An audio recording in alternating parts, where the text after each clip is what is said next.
was Jason of Jason and the Argonauts? Join us here on DD History as we uncover the thrilling origin of this Greek legend, where he came from, the dangers he faced, and why his journey still matters.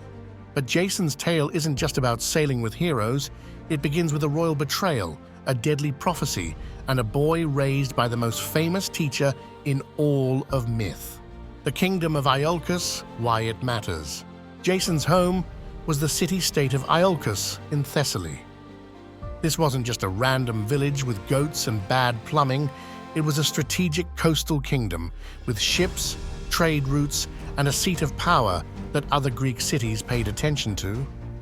Whoever ruled Iolcus controlled a chunk of Greece's northern seas, which meant wealth, influence, and a steady supply of olives and drama. And speaking of drama, enter Jason's family. Meet the dysfunctional royal family. Jason's father was King Aeson, good guy, solid ruler, not really into murdering people for power. Unfortunately, his half-brother Peleus was the exact opposite. Peleus was the type who looked at a family gathering and thought, you know what would make this better? A coup.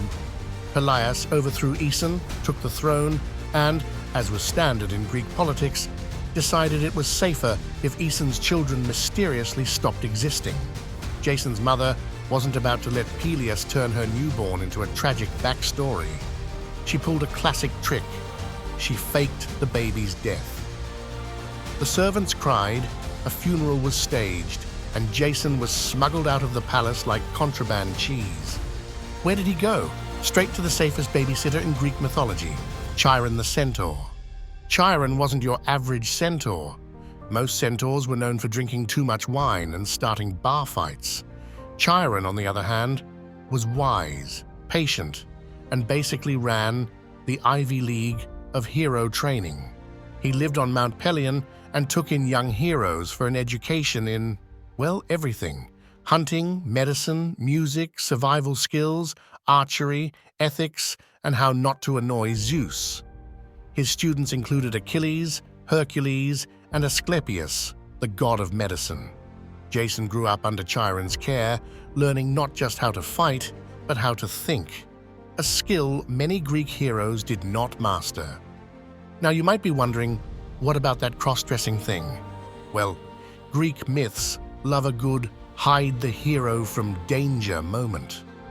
One version of Jason's story says that when Peleus got suspicious that his nephew might still be alive, Jason's guardians disguised him as a girl to throw the king off. He wore women's robes, kept his head down, and managed to stay under the radar. Lesson learned. Sometimes the best way to survive is not with a sword, but with a wig and a dress. Years later, Jason grew into a strong, educated young man, the kind of guy who could wrestle a bear, recite poetry, and stitch a wound in one afternoon. Eventually, he decided it was time to reclaim his birthright.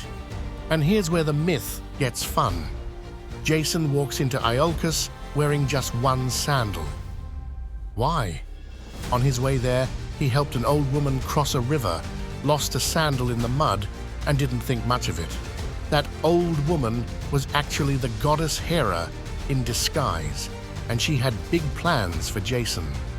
When Peleus saw his nephew, he remembered an old prophecy, "Beware the man with one sandal." Cue Peleus sweating nervously.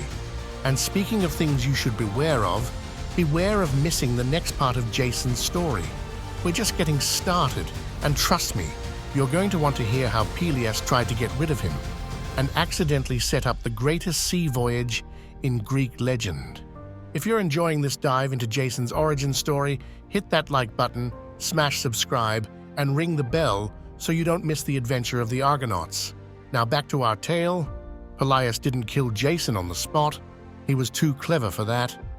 Instead, he gave him a quest that was basically a polite way of saying, "Please go die somewhere far away." He told Jason to fetch the Golden Fleece, an item guarded by a never-sleeping dragon in a far-off land. Peleus assumed Jason wouldn't survive the trip. Instead, Jason rounded up the greatest heroes of Greece, including Hercules, Orpheus, and Atalanta, and built the ship Argo. Jason's childhood shaped him into the leader he needed to be for the Argonauts. Living under Chiron taught him strategy and diplomacy. Learning to disguise himself taught him caution and cleverness. And growing up away from court politics made him humble enough to lead a team without turning into Peleus 2.0. And that's how Jason went from royal baby on the run to the man leading a legendary expedition.